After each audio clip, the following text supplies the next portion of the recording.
পাহাড়ি ছোট্ট গ্রামে বন্ধু আর্যব আর কিয়ারা সবসময় একসাথে খেলত ও নতুন কিছু খুঁজে বের করার স্বপ্ন দেখত। একদিন তারা গ্রামের এক দাদুর কাছে রহস্যময় হ্রদের কথা শুনে সেখানে যাওয়ার সিদ্ধান্ত নিল।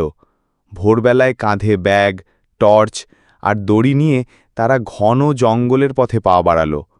অন্ধকার জঙ্গলে সূর্যের আলো গাছের ফাঁক দিয়ে ঢুকছিল। আর্যব কিয়ারাকে কাঁটা থেকে সরিয়ে নিয়ে যাচ্ছিল। অবশেষে তারা পৌঁছল কুয়াশায় ঢাকা আয়নার মতো শান্ত হ্রদে, যেখানে জলে ভেসে উঠছিল এক অদ্ভুত ছায়া।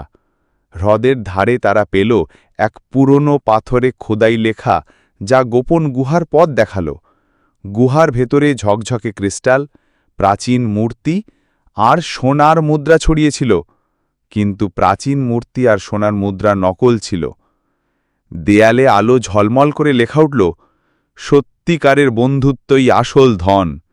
আর্যব আর কিয়ারা হাসল, কারণ তারা জানল আসল শক্তি তাদের বন্ধুত্বে। গ্রামে ফিরে পুরো কাহিনী বললে সবাই বিস্মিত ও গর্বিত হল। এরকম গল্প পেতে হলে লাইক এবং সাবস্ক্রাইব করুন।